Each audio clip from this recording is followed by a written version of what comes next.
আসসালামু আলাইকুম, সবাইকে শুভেচ্ছা জানাচ্ছি। মাসুম মাহবুব। প্রিয় দর্শক, দেখছেন ওপেন দেশ ইউটিউব চ্যানেল এবং মাসুম মাহবুব ফেসবুক পেজ। ইনশাআল্লাহ আল্লাহ বাঁচিয়ে রাখলে আগামী কাল থেকে আবারও আপনারা আমাকে স্টুডিওতে ফেরত পাবেন। দর্শক, আমার হাতে আজকে বেশ কিছু গুরুত্বপূর্ণ খবর আছে। আগে আপনারা একবার বলেন শুনতে এবং দেখতে ক্লিয়ার পাচ্ছেন কিনা। আমি আপনাদের কমেন্টের দিকে নজর দিয়েছি। ভোলা থেকে আবু জাফর, হবিগঞ্জ থেকে আনোয়ার ভাই, লালমনিরহাট থেকে নয়ন ইসলাম, মালদ্বীপ থেকে মাসুম ভাই, মালদ্বীপ থেকে, তার নাম কি মাসুম ভাই নাকি আমাকে বলছে। সন্দীপ হরিশপুর থেকে মাহমুদুল হাসান। জি দর্শক, তাহলে শুরু করি। আমেরিকা ইরানের মধ্যে এই যুদ্ধের পর আজকে একটা নতুন দৃশ্যপট তৈরি হয়েছে। এক বাক্যে বললে, যদি আমরা বোঝানোর জন্য বলি, শেষ খেলা ইরান বিজয়ী হয়ে গেছে, আমেরিকা পরাস্ত হয়ে গেছে। কিভাবে? মার্কিন যুক্তরাষ্ট্র ইরান এবং চীনকে দমাতে এসছিল হরমুজ এবং পারস্য সাগর ঘেরাও করার জন্য। পারেনি ঘেরাও করতে। ইরানের জাহাজও বেরিয়েছে, চীনের জাহাজও এখান থেকে বেরিয়েছে। এরপর আমেরিকা বারবারই একটি ফেস সেভিং চাচ্ছিল ইরানের কাছ থেকে। ইরানকে বোঝাচ্ছিল যে আমরা ইসরায়েলের বুদ্ধিতে এসেছিলাম, তোমাদের তো মারটার দিছি, আমরা তো মাইট কম খাই নাই। যদিও আমরা আমাদের দেশের জনগণকে বুঝতে দেই না যে মাইট কেমন খাইছি, কিন্তু আমরা খাইছি। গালফ কান্ট্রিতে আমাদের প্রচুর সম্পদ নষ্ট হয়েছে, প্রচুর সেনা ওপারের গেছে। ইরান দোহাই, এবার চলো আমরা যুদ্ধ বন্ধ করি। ইরান বলছে তোমাকে আমরা বিশ্বাস করি না।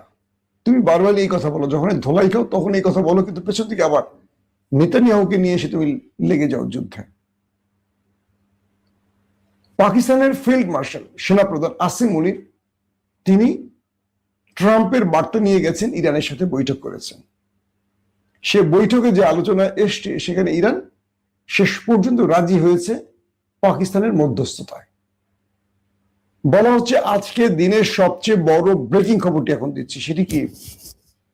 যুদ্ধ হয়েছে কতদিন? 40 দিন। তারপরে একটা লম্বা সময় গেছে যুদ্ধবিরতি টাইম। আজকে ইরান হরমুজ প্রণালী খুলে দিয়েছে। তার মানে, ঠিক শুনছেন কিনা আবারও বলি, আজকে ইরান হরমুজ প্রণালী খুলে দিয়েছে, খুলে দেওয়ার ঘোষণা দিয়েছে। তার মানে আমেরিকা তার সম্পূর্ণ শক্তি হরমুজে দিয়েও ইরানকে পরাজিত করতে পারেনি। আমেরিকা নিজেই পরাজিত হয়েছে। লাস্ট পর্যন্ত নুনিয়ে আসছে ঘেরাও দিতে, যে ইরান যেহেতু ঘেরাও দিয়ে রাখছে, আমিও ঘেরাও দিয়ে বসে থাকি। কিন্তু আমেরিকাকে কেউ তোয়াক্কা করেনি। এটাই ছিল ট্রাম্পের সবচেয়ে বড় পরাজয়। এরপর পাকিস্তানকে দিয়ে ইরানকে ম্যানেজ করিয়েছে এবং 3 পৃষ্ঠার একটি চুক্তিনামা তৈরি হয়েছে। সেটা হয়তো আমরা পরবর্তী বুলেটিন আপনাদের জানাতে পারবো। সেই 3 পৃষ্ঠায় কি কি বিষয়গুলো চূড়ান্ত সিদ্ধান্তে এসছে। নাম্বার 1। নাম্বার 2, ইরান বলছে যে এখন থেকে হরমুজ প্রণালী দিয়ে সকল জাহাজ বিনা বাধা ঢুকতে এবং বের হতে পারবে। প্রশ্ন হলো, ইরান যে বলেছিল তারা এখান থেকে ট্যাক্স আদায় করবে, এই ব্যাপারটি আসলে কি হবে? এটিও চূড়ান্ত ফলাফল আসেনি। শুধু এটুকু জানা গেছে হরমুজ খুলে দিয়েছে, ট্রাম্পও জেনেছেন এবং ট্রাম্প ইরানকে ধন্যবাদ দিয়েছেন। বুঝতে পারছেন মিস্টার ট্রাম্পের খেলা? তার মানে তিনি ইরানকে ধন্যবাদ দিয়ে এটি প্রমাণ করলেন, এতদিন তিনি চেষ্টা করে সকল শক্তি এনেও, 3টি এয়ারক্রাফট ক্যারিয়ারকে এনেও কিছু করতে পারেনি, বরং 2টো এয়ারক্রাফটে আগুন লাগিয়ে দিয়েছে ইরান মিসাইল অ্যাটাক চালিয়ে। এই অবস্থায় ট্রাম্প ইরান নেপথ্যে কি খেলা চলছে, এটা হয়তো আগামী কয়েক ঘন্টা আমরা বুঝতে পারবো। বলা হচ্ছে 120 টাকা ব্যারেল তেল যখন ইরান হরমুজ খুলে দেওয়ার ঘোষণা দিল, 82 না 88 টাকা চলে আসে ব্যারেল প্রতি তেলের দাম। 120 টাকা থেকে ধাম করে 82 টাকা চলে আসছে তেলের দাম। বলা হচ্ছে আগামী কয়েকদিনের মধ্যে এটা 70-75 টাকা, আরো নিচে 60-62 টাকা চলে আসতে পারে। আগে মেবি ছিল 68 টাকার মতো বা 66 টাকা ব্যারেল। যুদ্ধের কারণে 120-30-এ চলে গেছে। তার মানে পৃথিবীকে ইরান বুঝিয়ে দিল ওয়ার্ল্ড ওয়ার্ডার কন্ট্রোল করে আমেরিকা নয়, এখন ইরান। কি বিশ্বাস হয়নি আপনাদের? আমেরিকা যুদ্ধ করলো, টিকতে পারলো না। আমেরিকা ইউয়ান ঠেকাবার চেষ্টা করেছে, চীনের অর্থ ব্যবস্থা, কারেন্সি, পারেনি। হরমুজ ঘেরাও করতে এসছে বিশাল বহর নিয়ে, পারেনি। ইরানকে মুছে ফেলার, মানচিত্র মুছে ফেলার, সভ্যতা থেকে, বিশ্ব সভ্যতা থেকে ইরানকে ডিলিট করে দেবে ট্রাম্পের ঘোষণা, পারেনি। নিজে শেষ পর্যন্ত যুদ্ধবিরতির চাপ না, প্রস্তাব দিয়ে, অনুরোধ করে আমি পাকিস্তানের মাধ্যমে এটি করেছে। বলা হচ্ছে মিশর, টার্কি এবং পাকিস্তান, এই তিনটি দেশ ইরানকে বুঝিয়ে যুদ্ধবিরতিতে এসছে।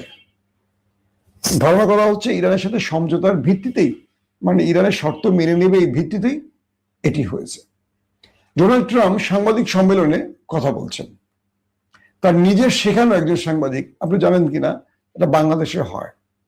আমরা যখন প্রধানমন্ত্রী বিট্রিট করছি, একটা সময় যখন রিপোর্টার ছিলাম, নিউজ এডিটর হওয়ার আগে, তখন আমাদেরকে অনেক নেতারা বলে মৌসুমী প্রশ্নটা করল, বুঝছেন?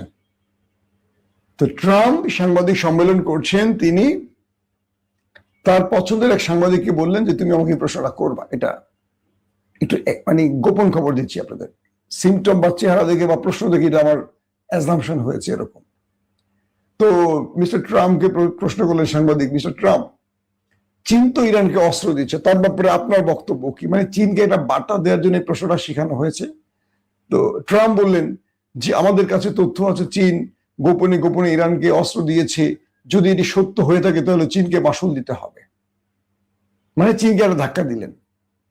চীন আবার কঠিন ভাষা জানিয়ে দিল যে ইরানকে কোনো অস্ত্র তারা দেয়নি, কিন্তু আমেরিকা যে অভিযোগগুলো করছে এগুলো মিথ্যা। আমেরিকা নতুন ফ্রন্টে নতুন কিছু করতে চায়, তাই এই মিথ্যাচার করছে। কিন্তু আসলে কি তাই? চীনের 4টি কার্গো বিমান সাম্প্রতিক সময় ইরানে প্রবেশ করেছে, অন্ধকার রাতে, দিনের আলোয় না। প্রশ্ন হলো 4টি জাহাজ ইরানকে কি দিয়ে আসছে? আমরা জানি এখানে আসলে সবাই সবারটা জানে কিন্তু বলে না। ইরান নিজে বলছে না চীন কি দিয়েছে, চীন ডকুমেন্ট রাখছে না কিন্তু জানে, আমেরিকাও জানে, চীনও জানে। একটা বিমান কোথায় যায়, একটা বিমান ট্রাফিক আছে না, তারা জানে না? 4টা কার্গো ভর্তি করে ইরানে কি পাঠিয়েছে চীন, যার পরে ইরান খেলা ঘুরিয়ে দিয়েছে। রাশিয়া ককেশাস অঞ্চল দিয়ে কিংবা আজারবাইজান দিয়ে জাহাজ পথে এবং আজারবাইজান সীমান্ত দিয়ে ট্রাক যোগে ইরানে কি পাঠিয়েছে? এই প্রশ্নের উত্তর নিঃসন্দেহে সবাই জানে, ত্রাণ, তাই তো? অনেকগুলো ত্রাণ পাঠিয়েছে, বুঝছেন নিয়ান্ডেরা, অনেকগুলো ত্রাণ পাঠাইছে আর কি, অনেক ত্রাণ পাঠাইছে, এটা তো ত্রাণ ওদের। তো এই পরিস্থিতির মধ্যে আমেরিকার কাছে কোনো বিকল্প পথ ছিল না ইরানের সাথে সমঝোতা করা ছাড়া, কারণ ট্রাম্পের নাক পুরোই কাটা যাচ্ছে। ট্রাম্প ইজ্জত বাঁচাবার জন্য, কারণ তাকে তার রাষ্ট্র অক্ষম প্রমাণের জন্য 25তম সংশোধনী পরিবর্তনের প্রস্তাবনা উঠেছে পার্লামেন্টে। মানে ট্রাম্প একটা অক্ষম লোক, আর খারায় না, বুঝছেন না? ট্রাম্পের অক্ষম প্রমাণের জন্য তার পার্লামেন্টে তার সিনেটররা, তার কি বলবো, কংগ্রেসম্যানরা 25তম সংশোধনী টেনে উঠেছে যে ট্রাম্পকে অক্ষম প্রমাণের জন্য পার্লামেন্টে ভোটাভুটি করা হোক। তো ট্রাম্প এখন কি করবেন? এক ইসরায়েলের কথা শুনতে গিয়ে বেচারা তার পুরো ইজ্জত, ধুতি সব হারাইছে, গেলই খবর। ইরান কেন হরমুজ প্রণালী খুলে দিল প্রশ্ন করবেন না? ইরান খুলে দিয়েছে তার প্রধান কারণ হলো ইসরায়েল লেবাননে হামলা করবে না, এই চুক্তিতে রাজি হয়েছে। দেখেন কে জিতলো? যুদ্ধবিরতি হলো কিন্তু ইরান হরমুজ খোলে নাই। আমেরিকা চলে আসছে ইরানকে চাপে রাখতে, আমেরিকাকে তোয়াক্কা করে নাই। অবশেষে ইরান যে বলছিল যে লেবাননে হামলা অবশ্যই বন্ধ করতে হবে, নতুবা যুদ্ধবিরতি কার্যকর হবে না, ইরান সেটাই করেছে। শেষ পর্যন্ত ইসরায়েল লেবাননে হামলা বন্ধের ঘোষণা দিয়েছে এবং চুক্তি করেছে যে তারা যুদ্ধবিরতি করেছে লেবাননের সাথে।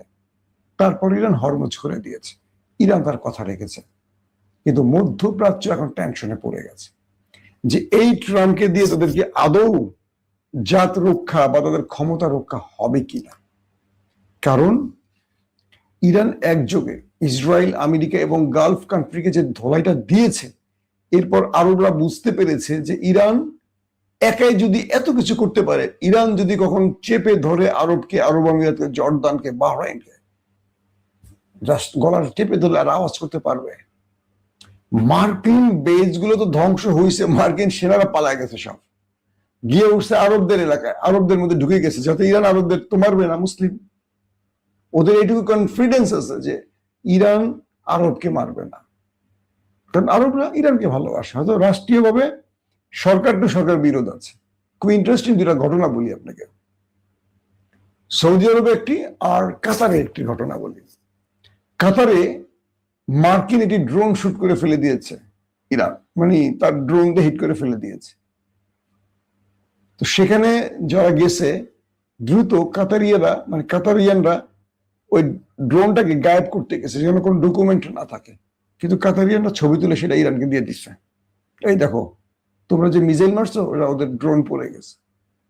কাতারের কুয়েতে আরেকটি ঘটনা ঘটছে, ইরানের আক্রমণে, এটা কুয়েতের ঘটনা। একদিন 3-4টা বিমান শেষ করছে, পাইলট গিয়ে পড়ছে। কুয়েতের জনগণ ওকে আগে পিটাইছে, কান ধরাইছে, তারপরে কান ধরে নিয়ে গেছে। কাতারে মার্কিন ঘাঁটি, মানে মার্কিন সেনা, এটা মার্কিন পাইলট, তাকে কাতারিয়ানরা কান ধরাইছে। ওই কান ধর, কুয়েতের জনগণ, কুয়েতের পক্ষে কিন্তু আমেরিকা, জনগণ ইরানের হয়ে তাদের কান ধরেছে, আমেরিকানদেরকে, পাইলটকে। বাংলাদেশে 100%-এর মধ্যে কত পার্সেন্ট ইরানের পক্ষে, কিন্তু সরকার হয়তো আমেরিকার পক্ষে দাঁড়িয়েছে, আমাদের বিএনপি সরকার শক্ত স্টেটমেন্ট দিতে পারেনি। এই জন্য ইরান অসন্তুষ্ট প্রকাশ করেছে বাংলাদেশের উপর, কারণ আমাদের দেশের সরকারগুলো তো আমেরিকা বসায় নামায়। তো যেই সরকার আমেরিকা বসাইছে আবার উঠে ফেলে দিতে পারে, তারা তো ইরানকে খুশি করবে না। ওই সরকার কি খুশি করবে? এতদিন বিএনপি বলতো শেখ হাসিনার জান হলো ভারতে, মানে শেখ হাসিনাকে ভারতের জন্য দায়ী করতো, ভারতের দাস, ভারতের তাবেদার। বিএনপি এখন কার তাবেদার? জনগণের? মনে তো হয় না। তো এই পজিশনে এসে ইরান তার পুরো বিজয়টাকে জাতির সামনে প্রকাশ্যে এনে দেখায় দিল। ট্রাম্প ইরানের প্রশংসা করছে, তারপরও আমেরিকার প্রতি বিশ্বাস নাই ইরানের। তাই কি করছে ইরান? সব রকম প্রস্তুতি তারা রাখছে, যে কোনো সময় আমেরিকা স্থল অভিযান চালালে, কমান্ডার ঢুকাই দিলে খেলা ঘুরাই দেবে ইরান। তবে আমেরিকা বলছে যে ইরানের সাথে তাদের একটি চুক্তি হয়েছে যে ইরান নিউক্লিয়ার বা ইউরেনিয়াম সমৃদ্ধ করবে না, তারা পারমাণবিক বোমা বানাবে না। এই জন্য মার্কিন যুক্তরাষ্ট্র ইরানকে $20 বিলিয়ন দিচ্ছে। ভাববেন না ইরানকে লোন দিচ্ছে, এটা ইরানের পাওনা ছিল, আমেরিকা ফ্রিজ করে দিয়েছিল নিষেধাজ্ঞা দিয়ে। অবশেষে $20 বিলিয়ন ইরান পেতে যাচ্ছে। কাতার রাজি হয়েছে, আরো অনেক দেশ, প্রায় $120 বিলিয়ন পৃথিবীর বিভিন্ন দেশে আটকা পড়ে আছে ইরানের। এই টাকা পেলে একটা দেশ পুরো পাল্টে যেতে পারে। এই টাকাগুলো এখন পেতে যাচ্ছে ইরান। তার মানে ইরানের সকল বিষয়ে ট্রাম্প মাথা নত করে রাজি হয়ে স্বীকৃতি দিয়ে শেষ পর্যন্ত এই যুদ্ধবিরতি পথে আসছে।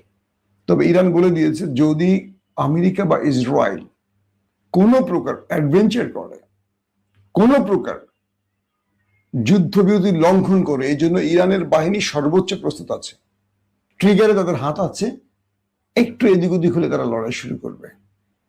পাশাপাশি ইরান এটুকু বলে দিয়েছে যে আমরা যে দাবিগুলো দিয়েছি এর প্রত্যেকটি অক্ষর অক্ষরে পালন করতে হবে, নতুবা যুদ্ধবিরতি ভেস্তে যাবে। এই পজিশনে তুরস্কর সাথে ইসরায়েলের মোটামুটি চাপ বাড়ছে। তুরস্ক যে কোনো সময় ফরম্যাটে ঢুকবে বলা হচ্ছে। পাকিস্তান এখানে খুব জটিল হিসেবে খেলছে। পাকিস্তানকে আমেরিকাও বিশ্বাস করে, ইরানও বিশ্বাস করে। তাই পাকিস্তান খুব সফলভাবে কূটনৈতিক চালগুলো দিয়েছে। আবার ইরান পাকিস্তানকে অন্য একটি কারণে সাপোর্ট করছে। এক, তারা নিউক্লিয়ার রাষ্ট্র। 2, পাকিস্তানের প্রায় 80-90% জনগণ ইরানকে সমর্থন করে, এবং পাকিস্তান ইরানকে হয়তোবা এমন কোনো গোপনে মেসেজ দিয়েছে যেটা ইরান খুশি হয়েছে, হয়তো সেটা রাষ্ট্রীয়ভাবে বলা যাচ্ছে না। এখন আমেরিকা ইরানের কাছে তার প্রকাশ্যে পরাজয়টাকে মেনে নিতে শেষ পর্যন্ত বাধ্য হয়েছে, যদিও মুখে বলছে না। আর ইরান শেষ পর্যন্ত যা চেয়েছে সেটা বাস্তবায়ন করে দেখিয়েছে। একটি কথা দিয়ে শেষ করবো ভিডিও। আমেরিকা ইসরায়েল আগামীতে ইরানে আক্রমণ করতে হলে 14 বার চিন্তা করে করতে হবে, কারণ এবার যে খেলা ইরান দেখাইছে এটা আমেরিকা ইসরায়েল আগামী কয়েক যুগে ভুলতে পারবে না। আল্লাহ হাফেজ।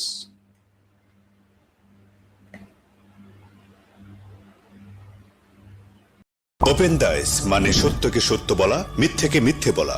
আমরা শোনা কথা নয়, চোখে যা দেখি তাই বলি।